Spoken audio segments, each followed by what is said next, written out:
마음의 틀부터 깨버리세요. 많은 사람들이 인간관계에 어려움을 느낍니다. 내 가족이나 친구, 직장 동료는 물론이고 오가다 만나게 되는 잘 모르는 사람들에게도 기분이 상하고 울컥 화가 나는 일들이 하루에도 몇 번씩 일어나기도 합니다. 그들은 세상에 이해가 안 되는 사람들이 너무 많다고 생각합니다. 이런 마음이 들 때에는 먼저 생각해야 할 일이 있습니다. 바로 나 자신에게 어떤 틀이 있지는 않은지 살펴보는 것이죠. 혹시 사람은 꼭 이래야 한다라는 나만의 틀에 상대방을 억지로 맞추려는 건 아닌가 하고 말입니다. 어쩌면 그 사람은 나름대로 최선을 다하고 있을 수도 있습니다. 그런데 내가 나의 틀에만 맞춰 상대를 바라보고 저건 잘했다, 저건 잘못됐다, 이렇게 평가하는 경우가 많습니다. 나를 화나게 하는 사람들을 어떻게 대하면 좋을까요? 먼저 내 마음속의 틀부터 버려야 합니다. 일단 상대방을 현재의 상태 그대로 인정하는 것입니다. 자라온 환경 때문일 수도 있고, 살아오면서 겪은 어떤 경험 때문일 수도 있고, 사회적인 가치관의 차이도 있을 수 있죠. 지금 저 사람이 저렇게 행동하는 이면에는 여러 가지 이유와 원인이 존재합니다. 내가 상대에게 바라는 모습을 떠나서 상대를 있는 그대로 바라보고 그렇게 행동하는 이유를 보게 되면 내 마음의 반응도 달라집니다. 상대가 잘못을 해도 화가 나기보다 오히려 안타까운 마음이 일어나게 돼요. 안타까운 마음이 들면 자연히 내가 무엇을 도와줄 수 있을까 하는 마음도 생기게 됩니다. 내가 만든 틀을 깨야 합니다. 어떤 사람을 대하든지 내가 원하는 그 사람의 모습을 딱 정해두지 마세요. 상대방을 있는 그대로 존중하세요. 그러면 비로소 그 사람을 진정으로 이해할 수 있고 대화가 가능해지며 사랑도 싹트게 됩니다. 존재하는 모든 것은 인연으로부터 생겨나고 인연이 다 되면 사라집니다. 이러한 인연의 법칙을 깊이 인식한다면 누구와 다툴 일이 없습니다. 여러분이 맺은 인연의 관계를 잘 살펴보세요. 가까운 사람들과의 인연을 정성껏 보살피지 않으면 사이가 멀어지기 쉽습니다. 상대방에게 무언가를 구하려고 하거나 주고받는 관계로 인연을 맺으면 좋은 관계가 될 수 없습니다. 우리는 가는 곳마다 인연을 짓고 삽니다. 좋은 인연과 만나기도, 나쁜 인연을 만나기도 하며 살아가는 것이 인생입니다. 만나지 말아야 할 사람을 만나서 주변과의 관계가 틀어졌다고 푸념하기도 합니다. 그러나 세상에서 만나지 말아야 할 사람은 없습니다. 자신이 지어놓은 인연이 있기 때문에 만날 사람은 결국 만나게 됩니다. 만나서 악연이 되는 인연은 이러한 법칙에 순응하지 않았기 때문입니다. 한번 인연이 잘못 맺어지면 나쁜 인연이 반복되어 나타나게 됩니다. 그래서 인연의 고리를 지혜롭게 풀어야 합니다. 그렇지 않으면 문제가 계속해서 발생하게 됩니다. 인연 중에는 부부의 인연이 가장 중요합니다. 부부의 인연을 잘 풀어가면 자녀들과 그 다음 세대도 잘 살게 됩니다.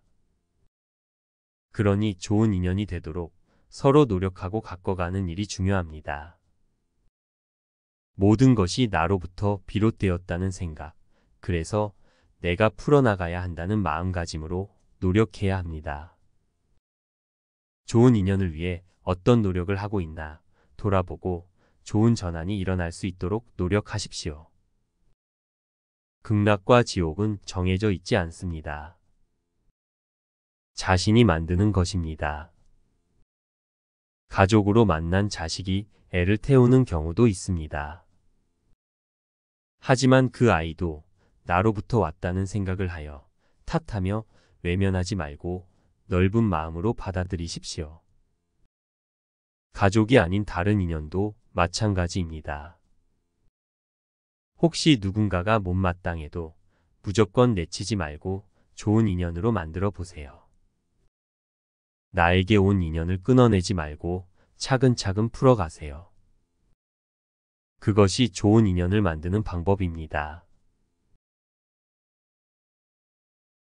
우리들이 성취해낸 것들을 자랑스럽게 회상하면서도 삶에는 그것보다 중요한 것이 있음을 발견합니다. 그리고 이래서의 성취감이 사생활과 조화를 이루지 못하면 모든 것이 공허할 뿐이라는 사실을 깨닫습니다.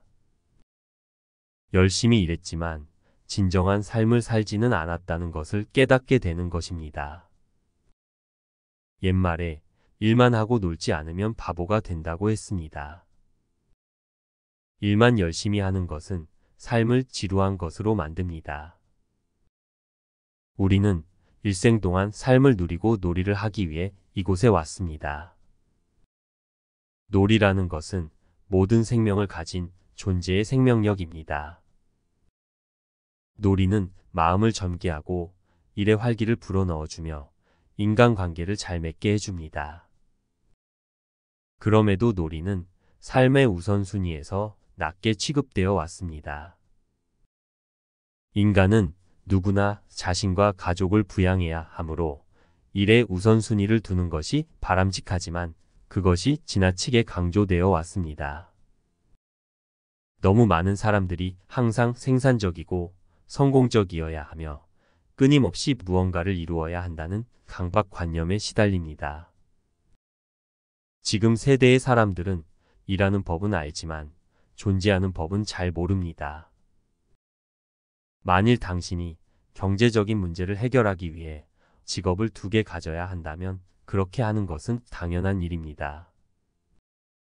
그것이 일시적인 것이라면 그렇게 일할 가치가 있을 것입니다. 그러나 밤에도 주말에도 쉬지 않고 일만 하게 된다면 그렇게 할 가치가 있는지 생각해 볼 일입니다. 많은 사람들이 성공을 위해 밤낮을 가리지 않고 일하면서도 정작 자신들이 왜 성공하려고 하는지는 잊고 있습니다.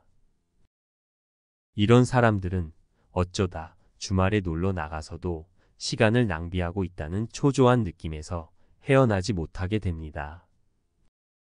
우리는 성공을 얻기 위해 사랑하는 사람을 뒷전으로 미루는 경향이 있습니다. 그리고 그렇게 뛰는 것이 그들에게 더 많은 것을 준다고 생각합니다. 그러나 정작 그들이 가장 원하는 것은 우리 자신입니다. 성공과 권력이 중요한 것은 사실입니다. 그러나 놀이도 마찬가지로 중요합니다.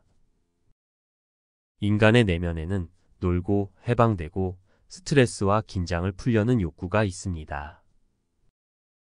불행히도 우리는 놀고 싶은 충동을 억제하다가 나중에는 그것이 존재한다는 사실조차 잊어버립니다. 고도로 생산적인 사람들도 속으로는 놀이를 갈망합니다. 많은 이들이 풍선을 빼앗긴 아이들처럼 놀이를 잊은 채 살아가고 있습니다. 우리는 놀이를 잊고 노는 방법도 잊어버렸습니다. 심지어 놀이가 무엇인지조차도 모르고 삽니다. 놀이란 순수한 즐거움을 얻기 위해 하는 행위라는 것을 기억해야 합니다. 놀이는 모든 한계를 초월해 즐거움을 경험하는 것입니다. 놀이는 내면의 기쁨이 바깥으로 표현된 것입니다. 웃음, 노래, 춤, 수영, 등산, 요리, 달리기, 게임 등 즐거움을 주는 것이면 무엇이든 놀이가 될 수 있고 삶의 모든 측면을 더 의미 있고 즐겁게 만듭니다. 자신이 하는 일에 더 만족을 느끼게 하고 인간관계도 좋아집니다. 놀이는 사람을 젊어지게 하고 긍정적으로 만들어줍니다. 그리고 삶의 균형을 잡아주며 정신을 맑게 해줍니다. 많은 사람이 자신의 삶에서 순수한 놀이에 시간을 거의 갖지 못한다는 것은 정말로 슬픈 일입니다. 일과 놀이가 완전히 별개의 활동일 필요는 없습니다. 당신이 하는 일에서 즐거움을 찾는 것은 바람직한 일입니다. 일상의 일들에서 즐거움을 발견하는 것은 하루를 살아가고 평생을 살아가는데 큰 도움이 됩니다. 그러나 불행히도 우리는 목표 지향적이 되기 쉽습니다. 그리고 그 목표를 이루지 못할 때 불행해집니다. 성공이라는 사다리를 올라가면서 우리는 즐거움을 느끼는 법을 잊어버립니다. 삶을 힘들다고 생각하며 계속해서 삶을 개선하고 고치고 싶어 합니다. 단지 즐거움을 얻기 위해 시간을 비워두는 법을 모릅니다. 우리는 즐거움에서 점점 멀어지고 있으며 그래서 조금만 즐거움을 맛봐도 죄책감을 느낍니다. 우리는 즐거움을 누리거나 행복해질 자격이 없다고 생각하며 고의로 자신의 삶을 파괴하는 경향이 있습니다. 즐거움을 누리기 위해서는 스스로 나쁜 사람이 되는 법을 배워야만 합니다. 우리는 하루가 끝날 때마다 오늘은 뭘 했냐고 물어보는 부모 밑에서 자랐습니다. 그 물음에 그날 우리가 한 것들을 이야기하고 하루를 생산적으로 보냈으며 시간을 낭비하지 않았음을 증명해야만 했습니다. 어른이 된 지금도 우리는 순수한 기쁨만을 위해 한 일들보다는 우리가 힘들게 성취해낸 일들을 나열할 때 훨씬 더 편안함을 느낍니다. 이를 잘 고찰하여 인생의 여정에서 어디에 시선을 두고 삶을 살아야 할지 고민해 봐야 할 것입니다. 인간은 아는 것과 모르는 것을 명확하게 구별하는 것이 중요합니다. 지금 내가 모르는 게 무엇인지 정확하게 알아야 하는 것이지요. 요즘 사람들은 너무 많이 알고 있습니다. 그런데 너무 많이 알다 보니 정작 자신이 어떤 걸 모르는 줄은 모르는 것입니다. 쓸데없이 아는 건 많은데 자기 자신이 누구인지 지금 어떤 상태인지는 잘 모르고 살아가죠. 정작 중요한 것을 모르는데 그 모른다는 사실조차 모르고 살고 있어요. 중요한 건 쓸데없는 걸 많이 아는 게 아닙니다. 내가 모른다는 것을 아는 것이죠. 모르고 있다는 걸 모르는 것, 그게 가장 큰 병입니다. 고통은 사람마다 느끼는 종류와 정도가 전부 다릅니다. 똑같은 모양이 아니기 때문에 개별 상황을 고려하지 않고서는 적절한 조언이나 처방이 나올 수가 없어요. 두루뭉술하게 관념하에서는 오히려 제대로 된 답이 안 나옵니다. 인간이라면 가장 보편적으로 느끼는 고통인 죽음도 마찬가지입니다. 친하지 않거나 잘 모르는 사람이 죽었다는 소식을 들으면 그다지 슬프거나 두렵지 않죠. 하지만 사랑하는 이의 죽음을 마주하거나 자신의 죽음을 앞두고 있을 때 대부분의 사람은 어마어마한 슬픔과 두려움을 느낍니다. 이처럼 우리가 느끼는 고통은 그 자체로 우리를 괴롭게 하지 않습니다. 그 고통을 우리가 어떻게 느끼는지에 따라 괴로움의 정도가 달라집니다.